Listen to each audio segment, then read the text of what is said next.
Hello everyone guys, आज हम करेंगे हमारी क्लास 10th के चैप्टर फर्स्ट के एक्सरसाइज 1.2।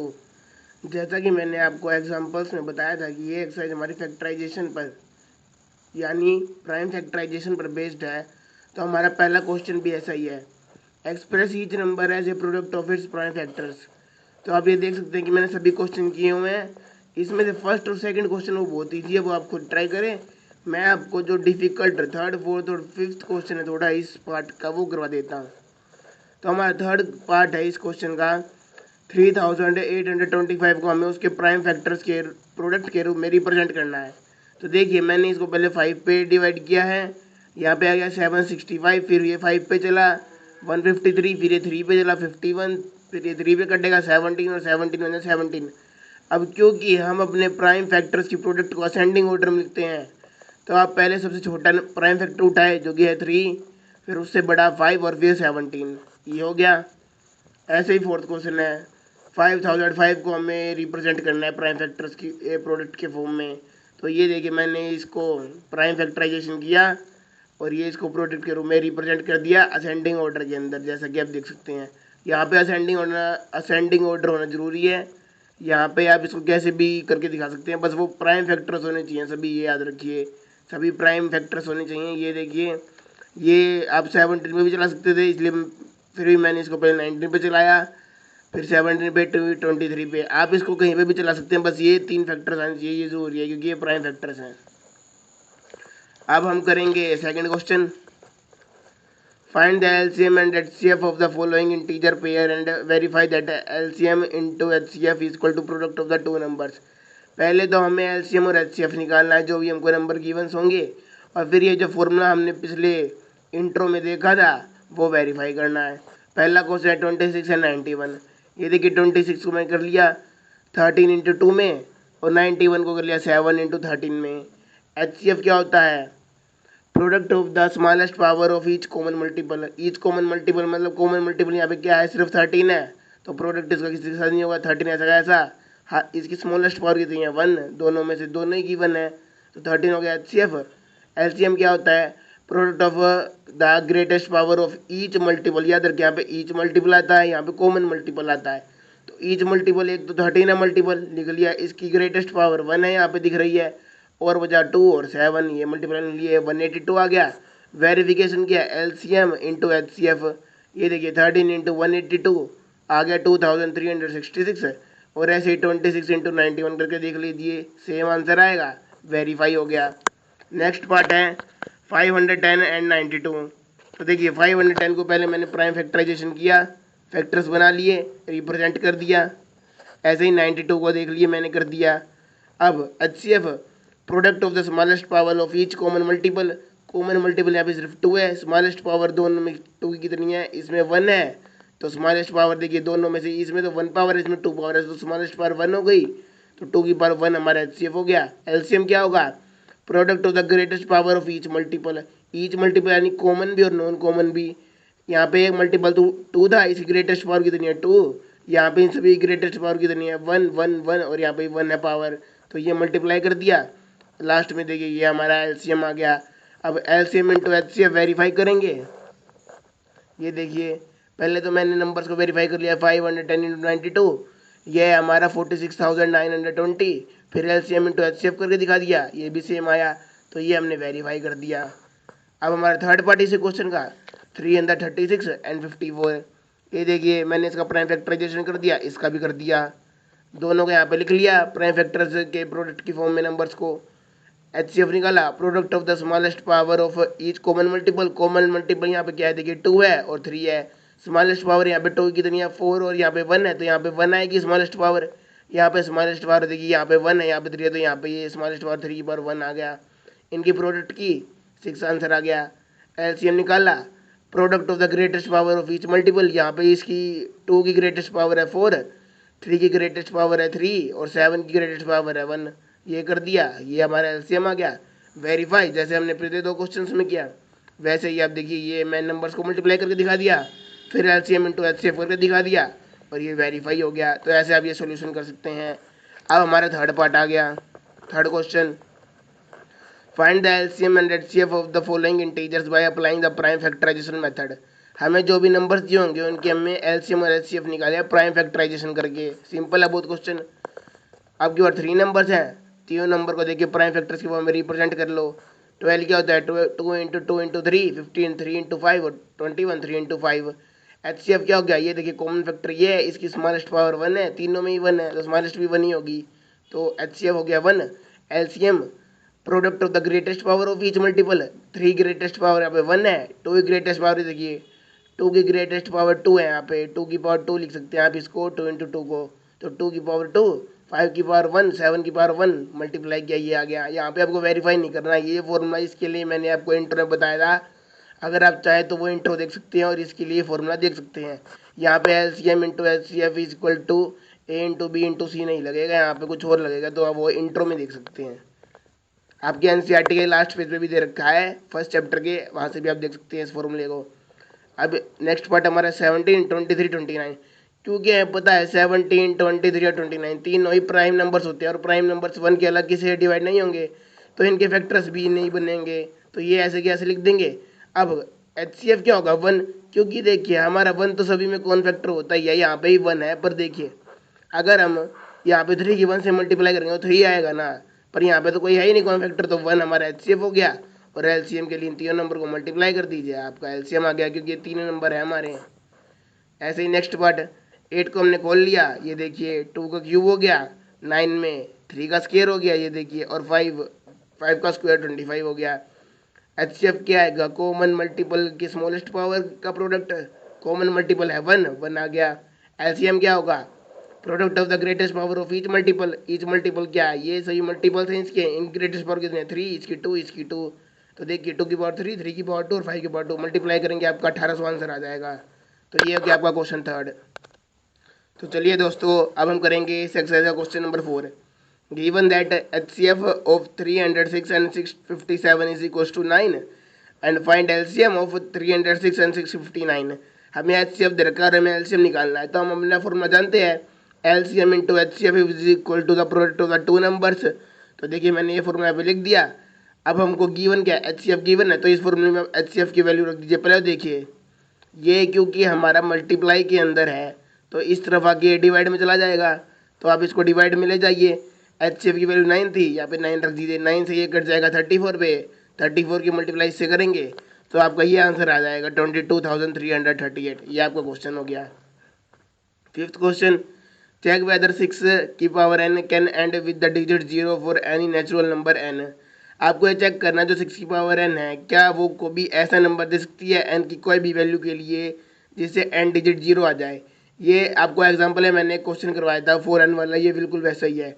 अब हमें पता है अगर हमके n डिजिट 0 चाहिए, कम से कम एक 0 चाहिए, 2 3 भी हो सकती हैं, पर कम से कम अगर एक 0 भी चाहिए तो हमारे पास एक पेयर होना चाहिए 2 इंटू 5 का, क्योंकि ये हमें 10 देता है।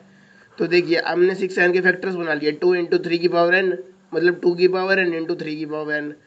क्योंकि इस पेयर में आप देख सकते हैं एक भी 5 नहीं आया है, कि कम से कम हमें एक पेयर तो चाहिए ना 2 और 5 का। 2 तो यहाँ पे n टाइम्स आ चुका है, पर यहाँ पे 5 एक बार भी नहीं आया। तो as we do not have 2 and 5 both as factors, मतलब हमारे पास 2 और 5 पूरा एक फैक्टर नहीं है, बना हमारे पास खाली 2 है, 2 की पावर n, मतलब 2 तो n टाइम्स है पर 5 एक भी बार नहीं है। Therefore we can't have n digit 0। तो 6 हमें कभी भी ऐसा नंबर नहीं देगा जो कि 0 से एंड हो जाए। अब एक बार आप एक डेफिनेशन रिकॉल कीजिए कंपोजिट नंबर्स की, क्योंकि हमारे अगले क्वेश्चन के लिए फायदेमंद है। Composite numbers are those numbers which can be written as a product of some numbers other than 1 and itself. मतलब कंपोजिट नंबर्स वो नंबर्स होते हैं जो किन्हीं नंबर्स की प्रोडक्ट के रूप में लिखे जा सकें जो कि 1 हो और अपने आप हो। मतलब देखिए जैसे 6, आप 11 देखिए, पहले तो 11 केवल 1 और अपने प्रोडक्ट खुद के प्रोडक्ट के रूप में लिखा सकता है, इसके फैक्टर्स नहीं हो सकते, तो ये तो प्राइम नंबर है। पर देखिए 6 को हम 1 और 6 के प्रोडक्ट के रूप में तो लिख सकते हैं, पर इसको हम 2 इंटू 3 भी लिख सकते हैं, तो ये वो अदर्स नंबर हो गए। देखिए प्रोडक्ट ऑफ सम नंबर्स, ये some numbers other than 1 and itself, तो 1 और खुद के अलावा भी 6 किसी और फॉर्म में रिप्रेजेंट किया जा सकता है प्रोडक्ट के रूप में, तो ये कंपोजिट नंबर हो गया, तो इसको हम कंपोजिट नंबर कहते हैं। एक ये डेफिनेशन भी है, देखिए आप इसको भी देख लीजिए, number which are greater than 1 which are not prime. जो नंबर प्राइम नहीं होंगे वो कंपोजिट होंगे, ये आपको पता है। Composite numbers are those number which are divisible by some numbers other than one and itself. अगर कंपोजिट नंबर को हम प्रोडक्ट ऑफ सम नंबर्स के रूप में लिख सकते हैं तो ये देखिए 2 से भी डिवाइड हो जाएगा, 3 से भी डिवाइड हो जाएगा, तो यही बात यहाँ पे लिखी हुई है, which are divisible by some numbers, जो किन्हीं और नंबर से भी डिवाइड हो जाए, वन और खुद के अलावा। जैसे देखिए 11 है, 11 तो 1 से डिवाइड होगा और 11 से डिवाइड होगा, पर जो 6 है वो 1 से भी डिवाइड होगा, 6 से भी डिवाइड होगा और इसके अलावा 2 और 3 से भी डिवाइड हो जाएगा। तो यह इसलिए कंपोजिट नंबर है। प्राइम नंबर 11 इसलिए है क्योंकि ये केवल 1 से और खुद से डिवाइड होगा और किसी से नहीं, पर 6, 2 और 3 से भी डिवाइड हो सकता है, तो ये कंपोजिट नंबर हो गया। अब अगला क्वेश्चन देखिए, explain why this number and this number are composite number. हमको बताना है ये दो कंपोजिट नंबर क्यों है। तो आपको बताया बोर्ड मास का रूल। इसको सॉल्व करने के लिए ब्रैकेट आता है, तो पहले फिर डिवीजन, मल्टीप्लाई, एडिशन, सब्ट्रैक्शन। तो पहले आपको तो मल्टीप्लिकेशन सॉल्व करनी पड़ेगी और जो ये नंबर आएगा इन तीनों को मल्टीप्लाई करके 7 इंटू 11 इंटू 13, फिर जो नंबर आएगा आप उसमें 13 प्लस करेंगे। पहले आप ये प्लस नहीं करेंगे, पहले आप ये मल्टीप्लाई खोलेंगे। तो देखिए पहले आप ये सॉल्व करेंगे फिर उसमें ये प्लस कर देंगे, तो आपका ये 1014 आएगा। अब देखिए 1014 को इस तरफ लिख दीजिए। अब ये एक नंबर है, ये एक नंबर है, इसमें से आप 13 कॉमन निकाल लीजिए। मैं इसको फैक्टर्स की फॉर्म में रिप्रेजेंट करने की कोशिश कर रहा हूँ, आप चाहे तो इसका सीधा फैक्टराइजेशन करके देख लिए, वही आंसर आएगा। 13 कॉमन लिया, 7 इंटू 11 अंदर बचा, प्लस यहाँ पे को 13 बाहर ले लिया कॉमन में, बचा यहाँ पे 1। अब इसको मल्टीप्लाई कीजिए, 11 7 77 और प्लस 1 78। अब 78 को मैंने फैक्टर्स बना लिए, ये देखिए इनको असेंडिंग ऑर्डर में अरेंज करेंगे तो कुछ ऐसा आ जाएगा, 2 इंटू 3 इंटू 13 इंटू 13। ये देखिए जैसे मैंने यहाँ पे लिख दिया, 13 के बाद 2 लिख दिया यहाँ पे। ये देखिए प्राइम नंबर्स हैं, ये एक नंबर है जिसको हमने प्रोडक्ट ऑफ सम नंबर्स के रूप में रिप्रेजेंट कर दिया। ना तो ये नंबर 1 है और ना ये 1014 है, ये कुछ और नंबर्स हैं। तो ये हमारा कंपोजिट नंबर हो गया इस वाली डेफिनेशन के अनुसार, क्योंकि देखिए हमने 1014 को किन्हीं और नंबर्स की फॉर्म में प्रोडक्ट के रूप में रिप्रेजेंट कर दिया, जो कि हमारी कंपोजिट नंबर की डेफिनेशन मैंने आपको बता दी, पहली वाली डेफिनेशन। वैसे ही देखिए इसका दूसरा क्वेश्चन जो था, इसको सोल्व करेंगे तो आपका आएगा 5045। पहले मल्टीप्लाई सोल्व कीजिए फिर उसमें 5 प्लस कीजिए। अब यहाँ से 5 कॉमन निकाल लीजिए इस तरफ ये रख के। ये देखिए पहले मल्टीप्लाई सोल्व कीजिए, 1008 आ गया, प्लस 1 कहेंगे 1009 आएगा। अभी इसके फैक्टर्स और हो ही नहीं सकते क्योंकि ये हमारा एक प्राइम नंबर है। या आप अगर कोशिश करेंगे इसको करने की तो आपसे होगा नहीं, क्योंकि ये प्राइम नंबर है, इसके फैक्टर्स और होंगे ही नहीं। तो because both given numbers can be expressed as the product of some other numbers other than one and themselves, क्योंकि हमने इस नंबर को और पिछले नंबर को किन्हीं और नंबर्स की प्रोडक्ट के फॉर्म में रिप्रेजेंट कर दिया, इसलिए ये हमारे कंपोजिट नंबर्स हो गए। बस ये आपको बात लिखनी थी। अब हमारा इस एक्सरसाइज का सबसे मेन क्वेश्चन है, इसको आप थोड़ा ध्यान से समझिए। करने को तो बहुत आसान है ये, पर मैं आपको ये समझाऊंगा ठीक से। देखिए there is a circular path around a sports field. एक सर्कुलर पाथ दे रखा है हमें एक स्पोर्ट फील्ड के around. Sonia take 18 minutes to drive 1 round of the field. Sonia 18 minute में एक चक्कर पूरा कर लेती है सर्कुलर पाथ का, और रवि वो 12 मिनट में एक चक्कर को पूरा कर लेता है सेम फील्ड का। Suppose they start at the same point. मान लिया कि दोनों ने एक समय पर चक्कर लगाना शुरू किया, एट द सेम टाइम, एक ही समय पर, मतलब दोनों ने एक साथ चक्कर लगाना शुरू कर दिया एक ही पॉइंट से। Go in the same direction, दोनों एक ही दिशा में भाग रहे थे। After how many minutes will they meet again at the starting point. हमको बताना है वो कितने समय बाद स्टार्टिंग पॉइंट पर फिर से मिलेंगे। अब देखिए क्वेश्चन समझिए, हमारा ये सर्कुलर फील्ड है, मान लीजिए रवि को मैंने क्रॉस से रिप्रेजेंट कर दिया, मैं स्टार्टिंग पॉइंट है जहाँ पे अभी मैंने दिखा रखा है, और सोनिया का मैंने यहाँ पे सर्कल से रिप्रेजेंट कर दिया। मान लीजिए दोनों एक साथ ऐसे चलना शुरू किए। अब हमको वो टाइम बताना है जहाँ पे ये दोनों इसी पॉइंट पे दोबारा मिलेंगे। अब ध्यान से देखिए आप, सोनिया का तो 18 मिनट लग रहे हैं एक राउंड पूरा करने में, और रवि को लग रहे हैं 12 मिनट। तो यहाँ पे देखिए आप ध्यान से देखिए, मतलब रवि तेज चल रहा है सोनिया से, वो फास्ट चल रहा है, रवि फास्ट चल रहा है सोनिया से।